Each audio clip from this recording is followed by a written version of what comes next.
Hello everybody, Haku here with HaQ&A number 64, where we're going to talk about stuff from the comments this week, and there were very few, I think mostly because there were less videos this week than usual, because a lot of stuff was on break. I kind of did the HaQ&A a little bit late in the week last week, and I left out a lot of comments this week as well, where a lot of them were sort of similar things, and I feel like if I'm discussing it once, you guys probably don't want me to see me discuss the same thing multiple times,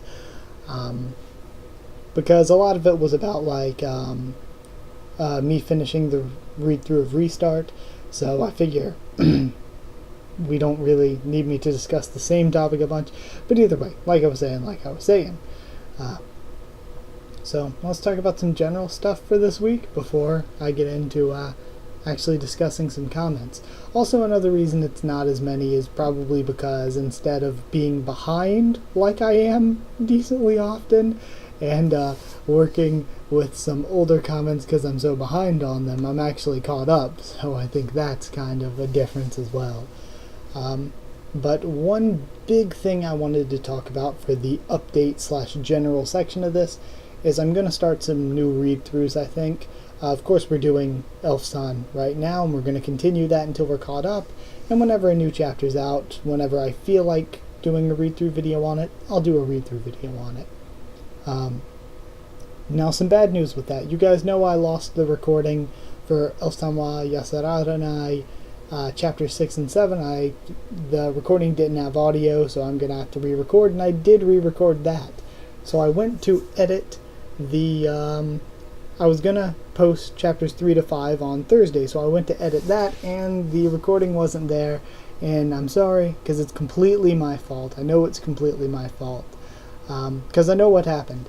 I have this folder I made so I can, stuff that I haven't edited, made into videos yet, I can put it in there so that it won't be in the way when I just delete all the old video files from recordings. So when I went and deleted all my old recordings, I put the recording for chapters 1 and 2 in the file to save, and I put 1 and 2 there instead of 3 to 5, so yeah, I pretty much just saved this video that I had already done instead of the one I needed. So I'm going to have to re-record chapters 3 to 5, and it's not going to be my first reaction to it, and man, that really kind of sucks to have to redo, and it sucks that you guys aren't going to have my first reaction, whatever, but either way, it'll still be a read-through. I can still have fun with it and all that. I'm just a little bit bummed about that. But some other read-throughs that I think I want to read after that, because the way I'm going to do them is, I kind of said it before with Elfson wa Yasararanai, on my own time I'm just going to read whenever I feel like reading something new that I feel like would be pretty good for a read-through. I'm just going to read it and keep it on my computer, and then one day when I have time and nothing really else going on, I'll edit it and throw it up as a video. So, yeah, that's the way I'm going to do it. The next two I'm planning to read after Elfson wa Yasararanai. Also, people have recommended Gakko Gadash, so I'm probably going to look into that at some point. But the two I'm looking at after Elfson is Musko ga, I haven't read this out loud before, so bear with me on this one. Musko ga kawaikute shikataganai mazoku no hahaoya. And it's basically about a demon lady who is a single mother raising her kid. And I've heard good things, so I actually am interested to see what it's like. Another one I've heard good things about, and it kind of reminds me of Elfson wa Yasararanai except without monster girls, is Dumbbell Nan Kilo Moteru. So I'm going to check that one out as well, just because I really like Elfson. So to have something similar but different that also I've heard good things about, I think it's going to be good to check out. Also, if you want to recommend me, like, okay, I'll read the only comment I have in the general section because it kind of ties into that, but Ja Wangnan said, do you read any other webtoons? I really recommend you to read Bastard and Unordinary. A review or live reaction of these webtoons would be great.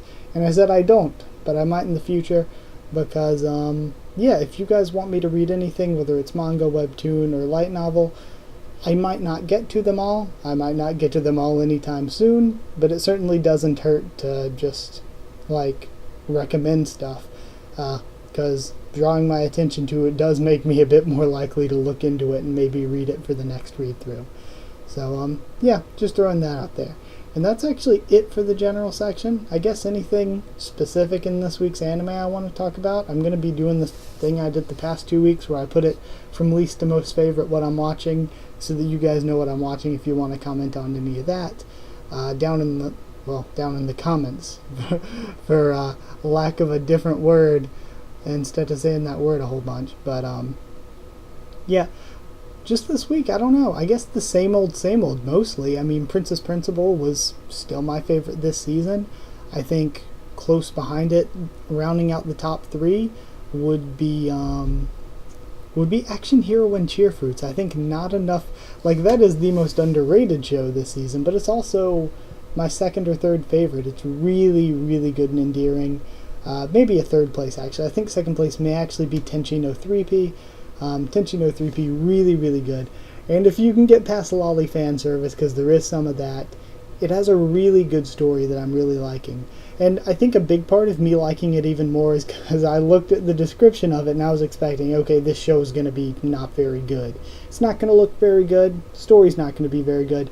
And I was very surprised at it having some of the better looking, maybe even best looking animation and music. Well, animation and best sounding music this season, and also having a really, really good story. I really like the story so far for Tenchi no 3P. And I guess, I don't know, other ones I think would be up there as some of my favorites just off the top of my head. Hina Lojai is terribly underrated and I'm really enjoying. And Kakegurui isn't underrated. A lot of people are saying good things about it, and I think it's good too. And that's a good example of something where I didn't really like the first episode that much, but ever since then I think it's great. I love Kakegurui now. Only thing, I think I like everything this season so far. Cleo no Akari is like the most just, I don't know a word other than bullshit. It's just like the most heavy-handed, bullshit, cheesy stuff. But I've still enjoyed it for what it was. I still actually got the feels with it quite a bit. I think that maybe be second to last for me, because I can enjoy things even if I don't think they're very good. Like I said last week, I criticized Hajimete no Gal pretty bad, but even criticizing that, I don't think it was necessarily, I think it was bad, but I can still enjoy it for what it is. That'd be the same with Skirt no Nako Keremono Deshita. That's another one where it's like it's not good, but I can enjoy it for what it is. The only thing I've not been able to enjoy so far, I tried to watch The Reflection episode 1, and normally you know I praise really kind of artsy stuff, kind of weird art styles and stuff, and the art style isn't bad with The Reflection. I'm not going to blame it on the art style. I'm going to blame it on the pacing, the story, the animation, the sound. Oh god. The animation looks terrible. It looks really, really bad. It's just slow, weightless, clunky, not good. Incredibly slow. I guess that's the word. There were like 7 to 12 second still frames. Just still images. Not a good thing. And the sound effects were probably the worst. Just the worst. And as far as the story goes, yeah, it was just very, very, very slow. So The Reflection's got a lot of problems going. I'll probably try to stick with it. I'll try. I may end up dropping it. I keep hearing good things about Gamers, so I may replace it with Gamers. But man, it's the first episode. What I've seen so far just wasn't that good. I had to stop in the middle of the episode to go do other stuff, but I plan on starting the episode over from the beginning and trying again. So yeah, either way, guess that's it for no, I wanted to say something about the isekai shows as well. There were good isekai shows this season. In particular, Isekai Shokudo is really good. Knights and Magic, really good. And then, crucify me if you must, but though it's very generic, I will admit it is isekai show on a budget. It is very, very generic. It is the over-the-counter, the store brand version of an isekai show. And that's Isekai with Smartphone no Tomoni? Is that it? Man, yeah, it's very generic, but I've had fun with it and I actually thought it was pretty enjoyable. So yeah, that's it. Talked about anime this season. Let's move into the sections real quick. first section we're going to talk about today is Magical Girl Raising Project. First thing I wanted to talk about, it's kind of related to some comments I had, but basically some of the episode chapters, just warning you guys, when you go to read the episode chapters, if you're reading along with me or if you're just now getting to it and are reading it now, some of them are under revision, and I'm pretty sure Platt or Mav, either way, whichever he would prefer, he has tags at the top of the ones that are still being revised and stuff, so that's how you can know which ones he's gotten to yet or not, to sort of touch up and fix a bit.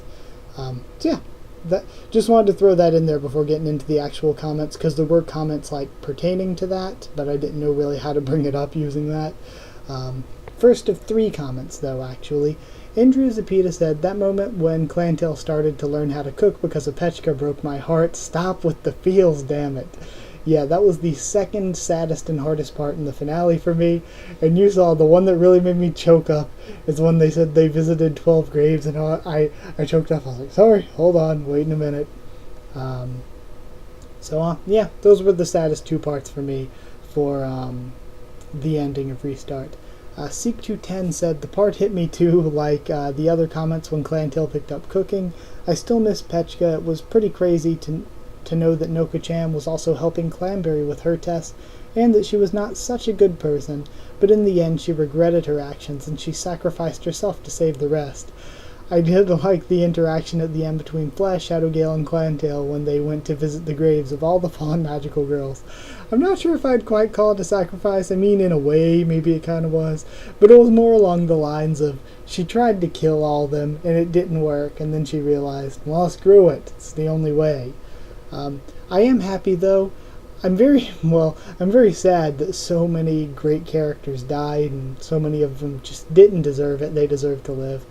But I am, at least looking on the brighter side, my 2 favorite characters, just off the top of my head, were Shadowgale and Clantail. So at least my 2 favorites survived, and Fla as well, who is Fla. So yeah, I'm at least happy they survived, even if I'm sad at the ones who died. Still pretty sad that Melville was a murderer. Then lastly, this week for Magical Girl Raising Project, Deshaun Gamble said, "One thing I love about MGRP is the creativity of the city names, and city lol. Also, poor Nyan Nyan got scammed by Magicaloid. My favorite scene was Nana putting cosplay on Winter Prison in her sleep. You said that the episode added on to Nyan Nyan's story. That's basically what these episodes do, to add on to the character's story so you can learn more about them. Lastly, when Nyan Nyan smiled at the end, she was most likely under Noka-chan's magic because she said she didn't know why she smiled. Looking forward to seeing your reactions to my favorite episodes. Also, congratulations on your 1000th video. Congratulations. Thank you. Thank you for that. Yeah, I didn't even notice that, or I didn't put 2 and 2 together that it was probably Noka-chan's power. I wasn't really thinking about that, to tell the truth. And yeah, I think my favorite part was learning that Sister Nana dressed Weiss Winter Prison in cosplay in her sleep and took pictures of her when she did it. Just adding that in made those characters funnier and more enjoyable to me.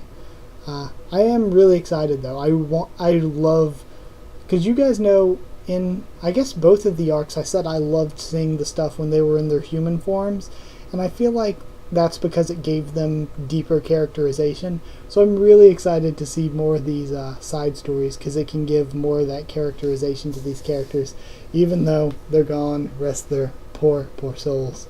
So yeah, that is it for the Magical Girl Raising Project section this week. Alright, time for the Boku no Hero Academia section, which is 1 comment this week. Seek210 said, "I liked the chapter and how Rappa acknowledged Red Riot as a rival and still wants to fight him when he recovers. Also, I can't wait for the upcoming fights, especially who's waiting for the heroes.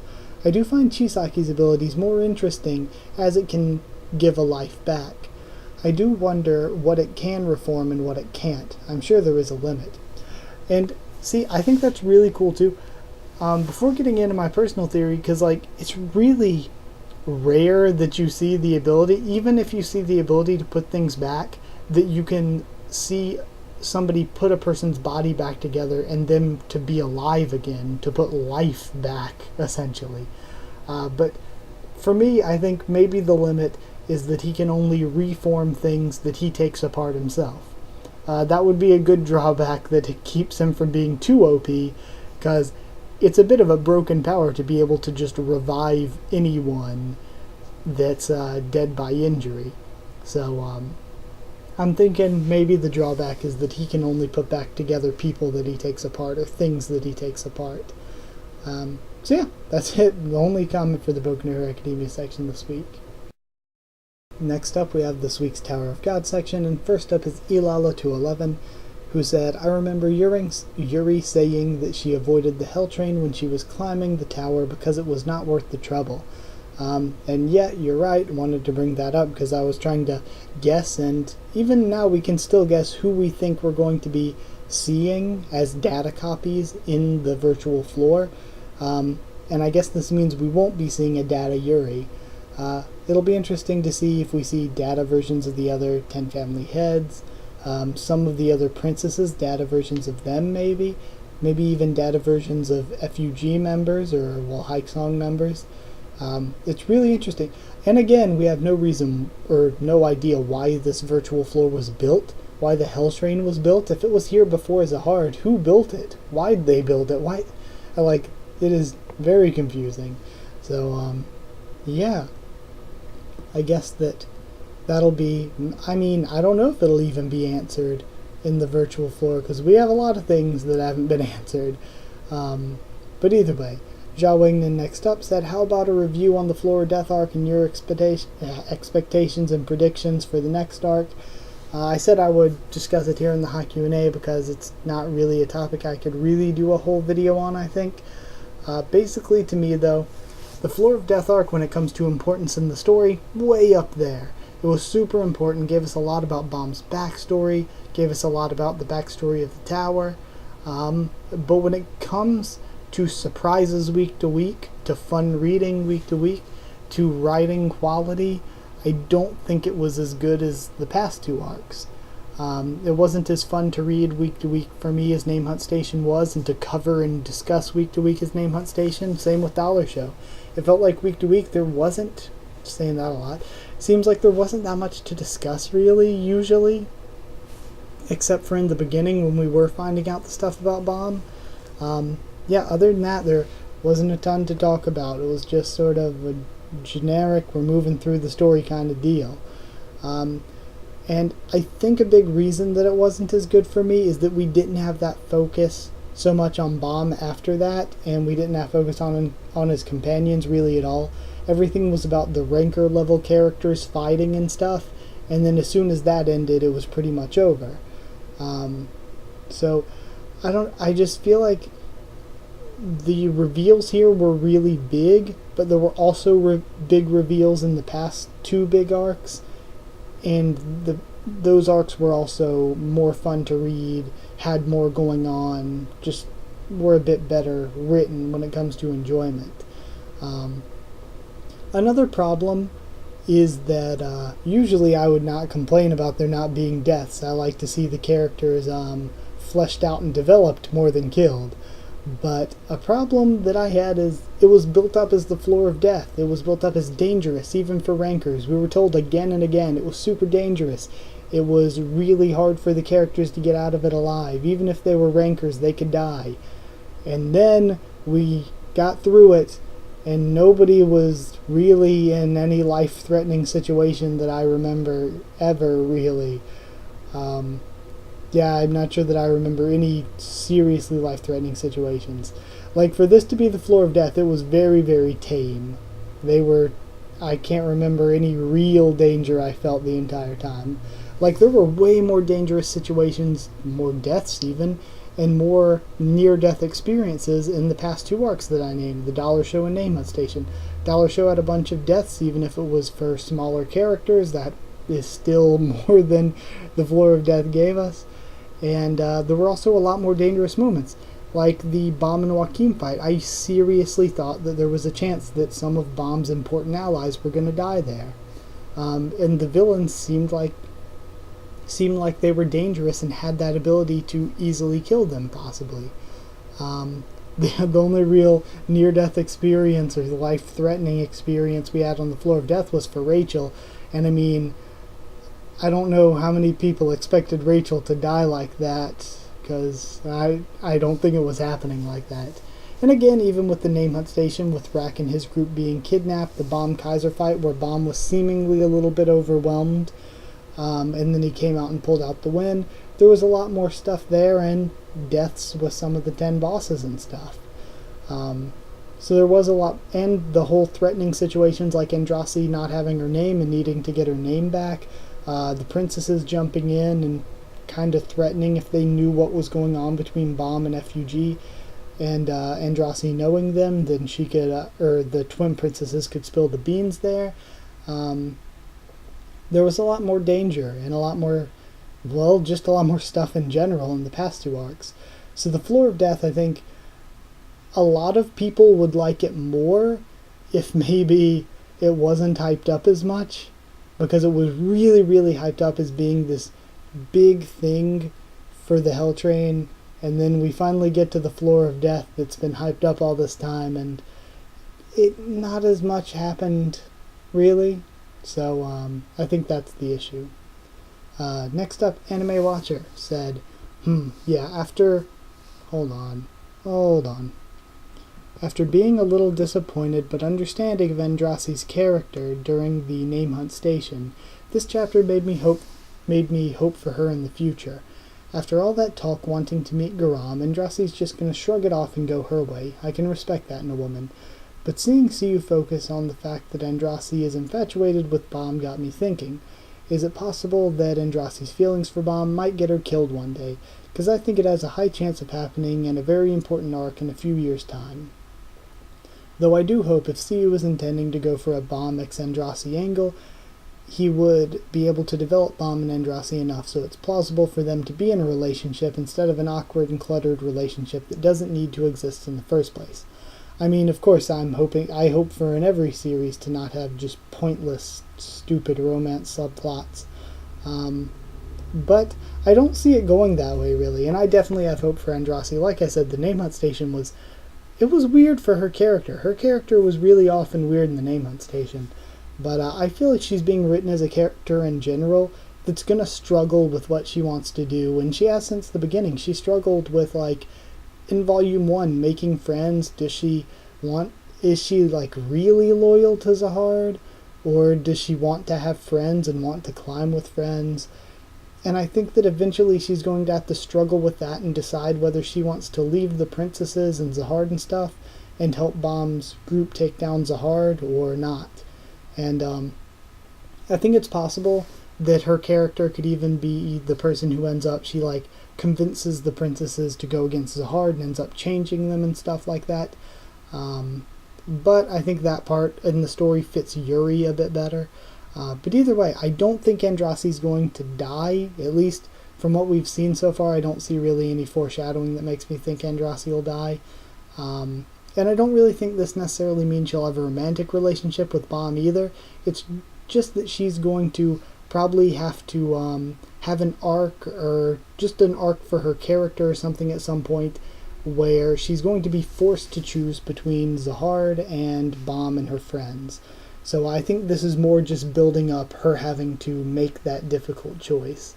And I think more evidence for that is all the stuff with Anak and Garron seems to be building towards that as well, where at first she wanted to be loyal to Zahard and didn't understand why Anak would be against him, but then after stories from Anak she starts to open up a bit more, and she hears about Garron being alive despite being against Zahard, and after seeing her being perfectly fine, even though she turned on Zahard, she was saying, maybe if I turned against him it wouldn't be that bad. So I think that it's all sort of leading her down that path to... Androssi's a character that in the beginning she was loyal to Zahard, and over the course of the story that loyalty is being chipped away until eventually she's going to be against him and with Bomb, likely, in all likelihood. So that I think is what it's leading toward. It's not really leading toward a romance so much, even though it's possible it could happen. It's more leading toward her character just getting more developed and feeling more things and sort of having her own struggles there. But that's it for the Tower of God section for this week. Last up, we have one Piece comment this week. Starting out, we have Seek210, who said, I agree on the part that Sanji's going to be the one cooking the cake and having Big Mom be on good terms later on, as it would feel really cheap. I do like the idea of Pudding being the one doing it and her sort of helping them in an indirect way right at the nick of time. I get what you mean, and I feel like Sanji making the cake will be bad if it leads to any kind of alliance between the Straw Hats and Big Mom, because Big Mom has been pretty evil. She's killed a bunch of innocent people from her own greed and gluttony, so I think teaming up with her, like all the Straw Hats allies so far, even if they've done bad things, they've generally been good guy pirates doing good guy stuff. I think teaming up with Big Mom really hurts the Straw Hats as good guys. Like, even saying align yourself with a bad guy to get you further even though you're a good guy, I feel like it takes some integrity away from the Straw Hats, so I really hope they don't go into an alliance with Big Mom. And I actually really like what you said about Pudding. I hadn't really thought of that, because if Pudding, I think it's a really good way to write it and a cool way to write it if Pudding inadvertently ends up helping or saving the Straw Hats by stopping Big Mom's rage. Like, she doesn't like what Sanji said, but it's clear she has some mixed feelings, and in a normal, cheap romance-y manga, that would make her fall in love with him. So, and I don't know if Oda will go that sort of cheesy, generic, predictable route. But if he does go that way, either way it'll be interesting for Pudding's character and for how the characters all connect if Pudding does end up helping the Straw Hats. Because it could be really cool if we have this arc end with Pudding stopping Big Mom's rage, inadvertently saving the Straw Hats. The Straw Hats go have their Wano Kuni arc and take out Kaido. Then we revisit Big Mom to take her down eventually sometime in the future. I don't know if it'll be right after Wano or not. But they go to take down Big Mom, and then maybe Pudding has had some time to think and has decided to flop sides and help the Straw Hats, and she could use her inadvertently saving them as a catalyst for that.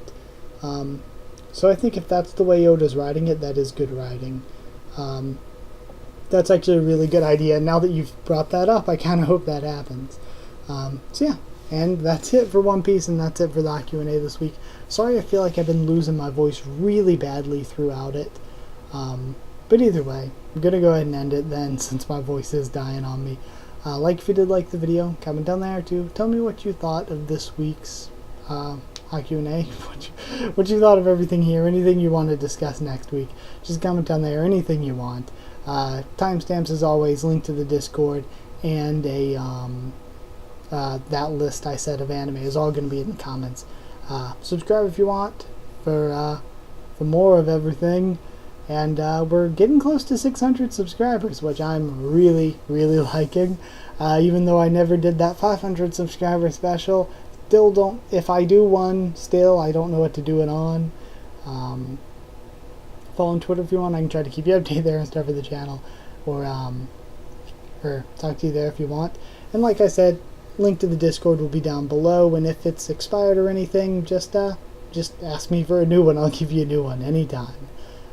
So that's it. Thank you once again for watching, and I'll see you all next time.